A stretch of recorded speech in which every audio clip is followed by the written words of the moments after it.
Whether you're brand new to real estate or a seasoned pro, negotiation is a crucial skill that can make or break your deals. Stick around. In today's video, we are going to be diving into proven strategies that can help improve your negotiation skills. Welcome back. If this is your first time here, my name is Amanda and I share content about how to grow your real estate business without ever making a cold call. If that's something you're interested in, be sure to hit that subscribe button and tap that bell for notifications so that you'll never miss a video. We have such an exciting topic today and I'm really pumped about it, and that is how to improve your negotiation skills in real estate.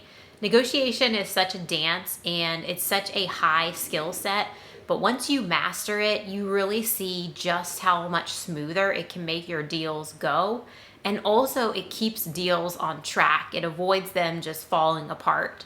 So before we dive into the strategies that I'm going to be sharing today, let's first talk about understanding what negotiation is. It's far more than just haggling over a sale price. Negotiation is about finding solutions that are a win-win for both sides and bringing parties together. It's not about bulldozing anyone or being a bully. It's actually the exact opposite. So in a negotiation, the goal is always to be able to come up with solutions that are a win-win for both parties. First up is research and preparation. And this is one of the cornerstones of a negotiation. Preparation is not a step that you can ever overlook. You want to research your market, know current home values, know average days on the market, know what homes are selling for in the area. And what this will do is empower you to present your case, whether it's making an offer or responding to a counteroffer. Next is building rapport and trust. And in real estate, trust is gold. I cannot emphasize that enough. You want to show the other party that you are there to build a rapport and that you are committed to finding win-win solutions for all of the parties involved. Don't be that salesperson. You want to be the professional that is involved in the transaction and there to make it as smooth as possible for everyone. Now let's talk about active listening and asking the right questions. Active listening is a superpower in negotiation. It is one of the best skills that you can possess.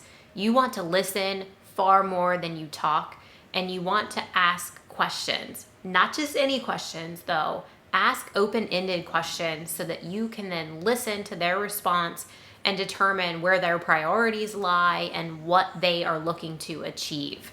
This information will give you valuable insight that you can then use to tailor your proposals. Mirror the person you are negotiating with. This is a big one and it's really important. Even if you're on the phone, you want to mirror their tone. But if you are face-to-face or on a video call, you also want to mirror their body language. You have to meet them where they are. So even if they are, let's say, a little bit emotional, maybe a little worked up about the negotiations that are going on, acknowledge how they're feeling, but then bring things back to what the goal is and what you're working on achieving. Negotiating from where they are will not only yield favorable results, but what it ultimately does is keeps you in control, which is always the goal of a negotiation, and it also disarms them at the same time. Know the deal breakers. What are the non-negotiables that if they were to happen, we cannot move forward with this deal? And that goes for both your clients and the other agent's clients. Everybody has something or maybe multiple somethings that are a deal breaker, and knowing those up front for both sides is very important so that you make sure you steer clear of them. Have a win-win mindset. You always want to approach negotiations with a win-win mindset. The goal is for both parties to walk away completely satisfied. So basically, you want to be able to determine what the solutions are in order to keep both sides happy. And that could be a varying amount of options. It's typically not a straight line, simple solution, but that's your job to always keep that win-win mindset in mind when you are going through negotiations.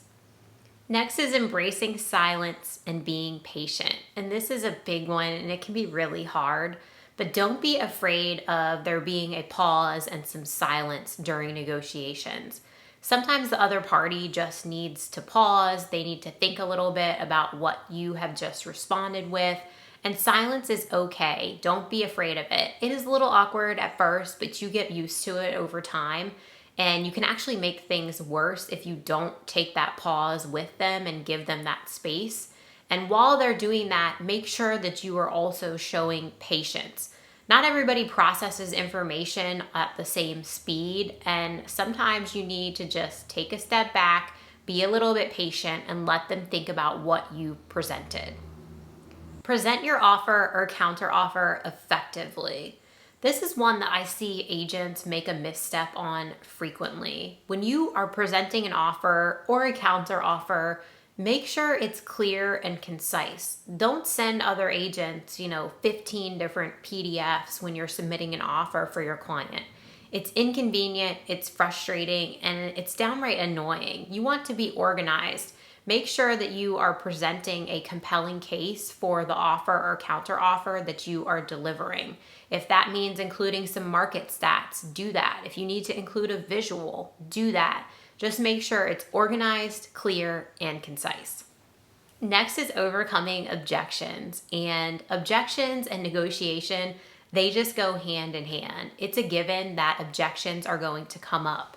What matters is that you are addressing them both calmly and confidently, and make sure that you address the objections with solutions while still remaining in alignment with what your objective is. You also want to make sure that you understand the difference between an objection and a statement. So for example, if you received an offer on your listing for $475,000 and it's priced at $500,000, and your client says, oh, $475,000 seems low, that is a statement. If they come back and say, $475,000 is not going to work for me, this is an unrealistic offer and I'm not accepting it, that's an objection and something that you actually need to address, but in that calm and confident manner. Self-awareness. This may be the most important factor of a negotiation. And this is a strategy that I don't care if you're negotiating real estate or maybe you're buying a car for yourself. You have to be self-aware. Keep your emotions out of a negotiation. Emotions do not belong anywhere in a negotiation, and they are the fastest way for everything to go completely south and fall on its face. If you're dealing with someone who is very emotional and they are worked up, or maybe they're even being nasty about it, always empathize with them, but you have to remain calm and do not inject your emotions into the situation. It will always make it worse. So empathize, but then loop back to what your goal is and what you are trying to accomplish. You always want to build your negotiation on facts and data, and remember, remain calm. Last is knowing when to walk away. Not every negotiation is going to lead to a deal. It's just simply not possible. So you have to know when it's time to walk away. Maybe that means the terms are no longer favorable. Maybe there are just too many deal breakers to be able to find common ground. This is really where you go back to being an active listener and a great communicator, and then you'll know when it's time to walk away. It's of course ultimately your client's decision, but you want to be able to come back to them and explain why you think at this point it is time to go ahead and walk away from the negotiation. Improving your negotiation skills in real estate is an ongoing journey. It's a marathon, not a sprint, and the more you practice, the better you will get. Don't be afraid to negotiate. That's a huge part of our job.